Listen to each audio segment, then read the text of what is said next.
Her friend was doing a love story photo shoot and asked if we could help. My girlfriend told me she'd meet me there. When I arrived, she was already posing with another guy. I pulled her aside, confused. She smirked and said, "Relax, you're not exactly camera material." I just didn't want it to feel like cheating. I didn't say a word, just turned around and left. 5 days later, her parents called me. "Before we start, I just want to say thank you for being here. It means the world. But take a look at this. Only 8% of people watching are subscribed. If you enjoy these stories and want to support more of them, just one click makes a huge difference." People ask me if I saw it coming. The truth? Yes and no. I saw the red flags with Beth, but I ignored them because of where I was in life. Fresh off a major product launch that had consumed 2 years of my existence, I was mentally exhausted and lonely. Beth was beautiful, outgoing, and seemed genuinely interested in my work. Looking back, the warning signs were there from day one. Beth and I dated for 8 months. She worked as an event coordinator for a luxury hotel chain, a job that perfectly suited her obsession with appearances and social status. I'm a software developer who created a cybersecurity app that recently got acquired by a major tech company. Not exactly a match made in heaven, but I thought we balanced each other out. She brought spontaneity to my structured life. I provided stability to her chaos. At least, that's what I told myself. Throughout our relationship, Beth made subtle comments about my appearance. Nothing overtly cruel, just little jabs about how I should dress the guys in her social circle, or how I could clean up nicely if I tried harder. I brushed it off. When you grow up as the awkward computer kid who found refuge in code rather than popularity, you develop a certain immunity to those remarks. Besides, I had more important things to focus on. The final stages of my company's acquisition were in progress, which meant endless meetings, legal reviews, and technical handoffs. Beth complained about my limited availability but seemed to understand it was temporary. 3 weeks ago, Beth's friend Zoe, an aspiring photographer, asked if we could help with a love story photo shoot for her portfolio. Beth immediately agreed, telling me she'd handle the details and I should just meet them at Whitman Park at 3 p.m. on Saturday. I wasn't thrilled about spending my one free day posing for photos, but Beth seemed excited, so I agreed. That Saturday, I arrived at the park 5 minutes early, coffee in hand for Beth. Almond milk latte, 1 pump vanilla, her usual. As I approached the fountain where we were supposed to meet, I saw them. Beth was already there, wrapped in the arms of a tall guy with perfectly styled hair and the kind of casual expensive clothes that scream, "I have a trust fund." Zoe was circling them with her camera, directing their poses. For a moment, I thought I had the wrong day or location. But no, there was Zoe, and there was Beth, and there was definitely not me in those pictures. I walked over, confusion overtaking any immediate emotional response. Beth noticed me approaching and whispered something to the guy, who nodded and stepped away to check his phone. "What's going on?" I asked, handing her the coffee more out of reflex than anything else. Beth pulled me aside, a few feet away from Zoe and Trust Fund. "Look, it's not a big deal. Zoe needed couples photos, and honestly, you're not exactly camera material." She gestured vaguely at my entire existence. "Brandon is a model, Zoe knows. I just didn't want it to feel like cheating, but it's just for photos." She said it with such casual cruelty, like she was explaining something obvious to a child. Then she smirked, not a full smile, just that slight upward curve of superiority. "Relax, it's not personal. It's aesthetic." In that moment, something inside me went very quiet and very cold. All the background noise of the park, children playing, birds singing, Zoe's camera clicking, faded away. I looked at Beth, really looked at her, and realized I was seeing her clearly for the first time. I didn't say a word. Didn't need to. I simply turned around and walked away, her coffee still in her hand. Behind me, I heard her huff in annoyance before calling, "So dramatic, just wait at the cafe until we're done if you're going to be like this." I didn't stop, didn't look back. Just kept walking straight to my car. As I drove home, I wasn't angry. I wasn't even hurt, which surprised me. I felt clarified, like I'd been looking at a blurry image for 8 months, and suddenly someone had adjusted the focus. When I got home, I blocked Beth's number, removed her from my social media, and changed the codes to my building. Then I opened my laptop and got to work on something I should have finished weeks ago.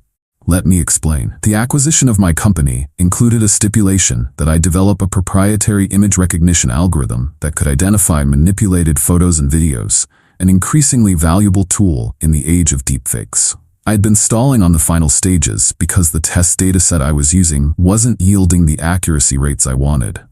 That afternoon, with a strange detached focus, I had a breakthrough.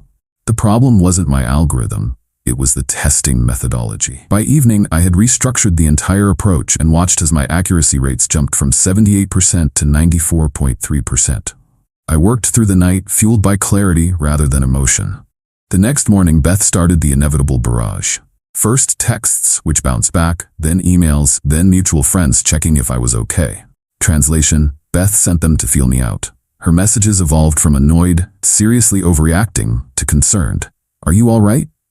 To angry, real mature blocking me, to self-pitying, I guess I meant nothing to you.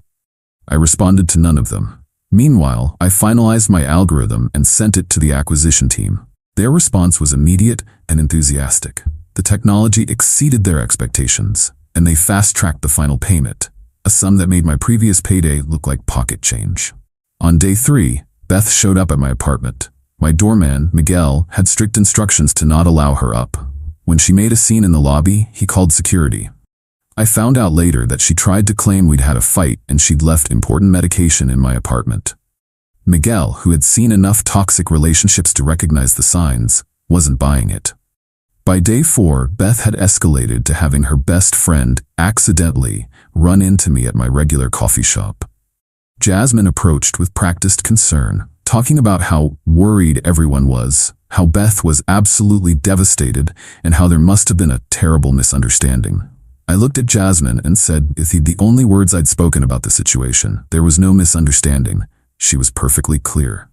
Then I picked up my coffee and left, ignoring her calls to wait and talk. On the 5th day, I received a call from a number I recognized, Beth's parents.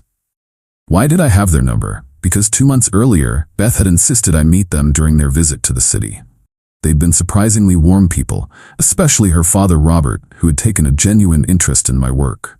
We'd exchanged numbers after I helped him set up some security features on his devices. I almost didn't answer. In retrospect, I wish I hadn't. But curiosity got the better of me. "Hello, Robert," I said, keeping my voice neutral. "Ben," he replied, his tone serious. "I think we need to talk about Beth. With all due respect, there's nothing to discuss." "I think there is," he insisted.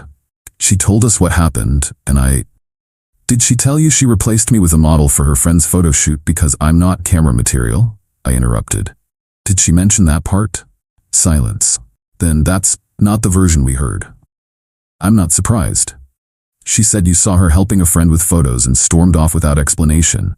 She's been trying to reach you for days to clear things up." I laughed, surprising myself. "That's creative. Tell me, Robert, does that sound like rational behavior from someone who just closed a multi-million-dollar tech deal? Storming off over nothing?" Another pause. "Multi-million?" That's when I realized Beth had never told her parents about my company or the acquisition. In her narrative, I was probably just some moderately successful programmer who was lucky to date her. "Look, Robert, I respect you and Ellen, but your daughter made it very clear what she thinks of me. I've moved on. I suggest everyone else does too." "Ben, wait." But I had already hung up. 20 minutes later, my phone pinged with an email from Zoe, Beth's photographer friend. The subject line read, "You should see these." Against my better judgment, I opened it. The email contained a link to a private gallery and a brief message. "Beth doesn't know I'm sending these. I'm so sorry." The link led to dozens of photos from the park shoot, photos of Beth and Brandon posing romantically, but there was something strange about them, something off in their body language. In several shots, Beth was looking past the camera, her expression changing from posed affection to genuine surprise and then annoyance.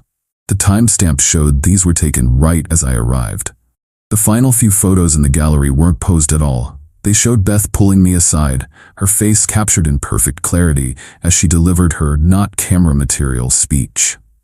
The last image showed my expressionless face as I turned to walk away, Beth still smirking behind me. Zoe had captured everything. I sat there staring at those images, a plan forming.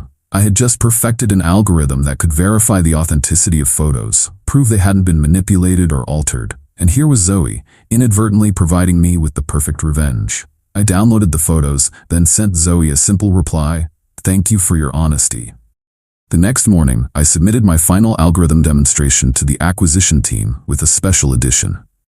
To showcase the technology's ability to authenticate genuine images, I included Zoe's photo series in the test dataset, with Beth and Brandon's faces visible but names removed. The documentation simply referred to them as Subject F and Subject M in public park setting. The algorithm authenticated the images as 100% genuine, no manipulation, no editing. Just the raw truth of Beth's cruelty, now permanently embedded in a technology demonstration that would be viewed by every major executive at one of the world's largest tech companies. What I hadn't realized was that Beth's luxury hotel chain, Meridian Hotels, had been pursuing a major contract with this same tech company, TechVision, to become their exclusive event venue for corporate retreats and conferences. Beth had been personally handling their account and was in line to become the dedicated coordinator for all TechVision events, a career-making position she'd mentioned wanting but never explained the details of. 2 days later, I received an unexpected visitor at my office, Ellen, Beth's mother. My assistant was hesitant to let her in, but I waved her through. Unlike her husband's call, I was curious about this visit. Ellen looked tired. She sat down across from me, declined the offered coffee, and got straight to the point. Robert told me about your conversation. I wanted to hear your side directly. I recounted the incident at the park exactly as it happened. No embellishment, no emotional overlay, just facts. Ellen nodded slowly. That sounds more like the Beth I've been seeing lately, she said, surprising me. She's changed the last few years, more concerned with appearances than substance. I'm sorry to hear that. The reason I'm here. She hesitated. Beth has been offered a major opportunity at work, a dedicated coordinator position for TechVision's events, life-changing money. I kept my expression neutral, already seeing where this was heading. Yesterday, she was told the offer is on hold pending a review. Apparently, her likeness appeared in some internal demonstration at the company. Something about photo verification technology. The algorithm demonstration. It had made its way through TechVision's executive team faster than I expected. The chief technology officer who'd been reviewing my work was also overseeing their corporate event strategy and had recognized Beth from their recent venue negotiations with Meridian Hotels. That's unfortunate, I said, not offering any further comment. Ellen studied my face. You don't seem surprised. Technology moves quickly. Ben, she said, leaning forward, I'm not here to ask you to fix this for her. I'm here because I need to know, did you deliberately sabotage my daughter's career? I met her gaze directly. I submitted genuine, unaltered photos to demonstrate my algorithm's ability to detect authentic images. Photos taken in a public park that happened to show your daughter's true character. Nothing more, nothing less. Ellen sat back, absorbing this. She told us you were just a regular programmer, never mentioned your company or any acquisition. That's consistent with how she saw me. She nodded, then stood to leave. At the door, she paused. For what it's worth, I think Beth is getting exactly what she deserves. Not from you, from life. She gave me a sad smile. You were never not camera material, Ben. You were just not the prop she wanted. After she left, I received an email notification. The final acquisition papers were ready for signature. The algorithm had been accepted, and my technology would soon be implemented across one of the largest social media platforms in the world. Technology designed to reveal truth from artifice, to separate authentic moments from manufactured ones. I signed the papers digitally, a sense of completion washing over me. That evening, my phone buzzed with a text from an unknown number. Somehow, Beth had gotten a new phone to bypass my block. You ruined everything. That job was mine. All because I hurt your fragile ego? Real men don't need revenge. I didn't respond, but I didn't block this number either. I wanted to see if she had anything else to reveal about herself. An hour later, my boss showed me the photos. From your presentation. You planned this all along, didn't you? Use me for your little tech demo? Answer me. I let her spiral, each message more revealing than the last. Finally, I responded with a single line. I didn't plan anything. I simply showed the world exactly who you are. Clear, unfiltered, and authenticated. Then I blocked the new number too. 2 weeks later, I received an invitation to speak at a major tech conference about my algorithm and its applications in combating digital misinformation. The event was being held at the Grand Azalea Hotel, part of the Lux Hospitality Group, Meridian's biggest competitor. At the conference, after my presentation, a woman approached me. She introduced herself as Victoria Chen, Executive VP of Lux Hospitality Group.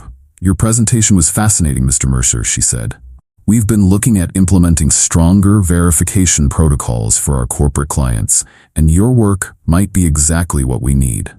We chatted briefly about potential applications before she added, "I hope you don't mind me mentioning this, but we recently hired a new event coordinator who recognized your name from the speaker list.